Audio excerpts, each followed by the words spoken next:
মাথায় হাত দেবে, যার মাথায় হাত দেবে সে ভস্ম হয়ে যাবে। এই বর চেয়েছিল ভস্মাসুর, নাম তার জন্যই ওর ভস্মাসুর। এইবার মহাদেবে কি কর্ম করিল, ভস্মাসুরকে জানি সেদিন বর দিয়ে দিল, তুই যার মাথায় হাত দিবি সে যেন ভস্ম হয়ে যাবে। ছোট্ট কথাই আমার কাছে শোন কথা কবে। এইবার ভস্মাসুর মনেতে ভাবিল, আমি যার মাথায় হাত দেব সে যদি ভস্ম হয়ে গেল। এবার শিবের মাথায় হাত দিয়ে দেখি, মাথায় হাত দিয়ে দেখি, এবার দেখি ভস্ম হচ্ছে নাকি। শিবের মাথায় হাত দিয়ে দেখি। ভুল কিছু করেনি, ভুল কিছু করেনি। শিবের কয়টা মাথা? 5টা মাথা, পঞ্চানন, একটা মাথা উড়ে গেলে করতে নাই নাকি। তার জন্য বলছে একটা মাথায় হাত দিয়ে দেখি। শিব ছুটে চলে যায়,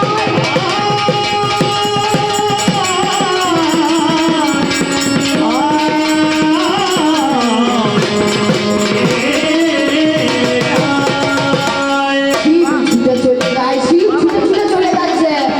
এ মালকে ধরা দেওয়া হবে না, তাহলে আমার মাথায় হাত দেবে। এবার আস্তে আস্তে যেখানে পার্বতী আছে সেইখানে চলে গিয়েছে, চলে গিয়েছে। এবার বলছে আমার কাছে এসে বলছে আমাকে বাঁচাও। আমি বললাম কি হলো গো, ছুটছো কিসের লেগে? বলছে আমি একটা ভস্মাসুর নামে ওষুধকে আমি আশীর্বাদ করেছি, আমি বর দিয়েছি যে তুই যার মাথায় হাত দিবি সে ভস্ম হয়ে যাবে, ভস্ম হয়ে যাবে। ও আবার আমার মাথায় হাত দিতে আসছে, তাই আমি দৌড়ে দৌড়ে পালাচ্ছি। আমি বলছি স্বামী তোমার চিন্তা নাই, তুমি বসো, আমি ব্যাপারটাকে সামনে নিচ্ছি। এইবার মা দুর্গা কি কর্ম করিল, একটা পরম সুন্দরী নারীর রূপ ধরে নিল। একটা পরম সুন্দরী নারীর রূপ ধরে তার সামনে দিয়ে হেঁটে চলে যাচ্ছে, ভস্মাসুরের সামনে দিয়ে হেঁটে চলে যাচ্ছে। ভস্মাসুর দেখে বলছে এত সুন্দর নারী, একে যদি বিয়ে করতে পারতাম আমার জীবন ধন্য হতো। ভস্মাসুর তার কাছে গিয়ে বলছে ওহে সুন্দরী, তুমি কি আমাকে বিবাহ করবে?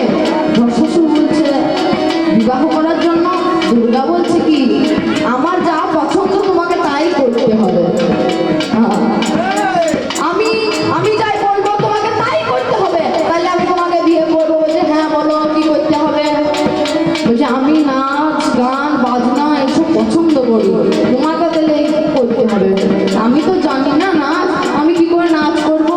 বলছে, আমি শিখিয়ে দিলে তো পারবে? বলছে হ্যাঁ শিখিয়ে দিলে পারবো। বলছে বেশ একবার নাচো, একবার মাথায় হাত দিয়ে নাচো তো দেখি, এবারে মাথায় হাত দিয়ে নাচো তো দেখি, বাহু দিয়ে নাচো তো দেখি, এবারে বাহু তুলে নাচো তো দেখি, হাত দিয়ে নাচো তো দেখি, আরে বাহু তুলে নাচো তো দেখি, একবার ভেঙে তুলে নাচো তো দেখি, একবারে হেলে তুলে নাচো তো দেখি, আবার মাথায় হাত দিয়ে নাচো তো দেখি, একবারে মাথায় হাত দিয়ে নাচো তো দেখি, একবার বাহু তুলে নাচো তো দেখি, একবার বাহু তুলে নাচো তো দেখি, একবার মাথায় হাত দিয়ে নাচো তো দেখি। একবারে মাথায় হাত দিয়ে নাচো তো দেখি। এই না মাথায় হাত দিয়েছে,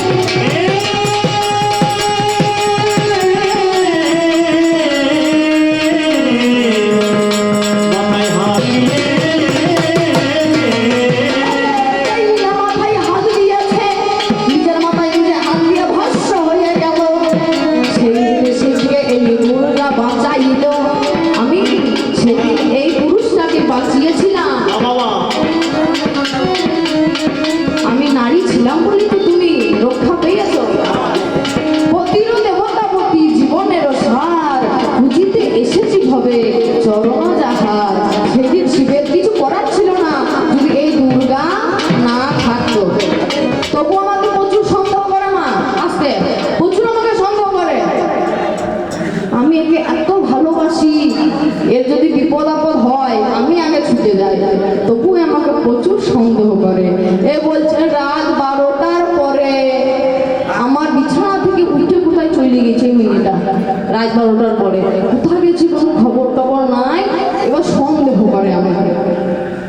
কিসের জন্য গিয়েছিল সঙ্গ, কিসের জন্য গিয়েছিল? যখন শ্রীকৃষ্ণ কারাগারে জন্ম নেয় নিজে থেকেই কারাগারের দরজা কিন্তু খুলে যায়। বসুদেব মাথায় করে নিয়ে চলে আসছে, মাথায় করে নিয়ে চলে আসছে সেইখান থেকে নিয়ে যাবে বলে। এবার যমুনা দেখে কিন্তু ভয় হয়ে গিয়েছে, এই যে এত বড় যমুনা একে তো পার হতে পারবে না, এত নদী। এমন সময় এই মহামায়া মানে এই দুর্গা নারী সেইখানে বিছানা থেকে রাত 12টার পর উঠে একটা শিকালিনীর রূপ ধরে সেই যমুনাকে পার দিয়েছিল। মানে যমুনা দিয়ে হেঁটে গিয়েছিল। যা দেখে বুঝতে পারলো, বসুদেব বুঝতে পারলো যে অত খাল নাই, একটা শিকালিনী যদি যেতে পারে আমিও যেতে পারবো, তাই বলে চলে গিয়েছিল। এই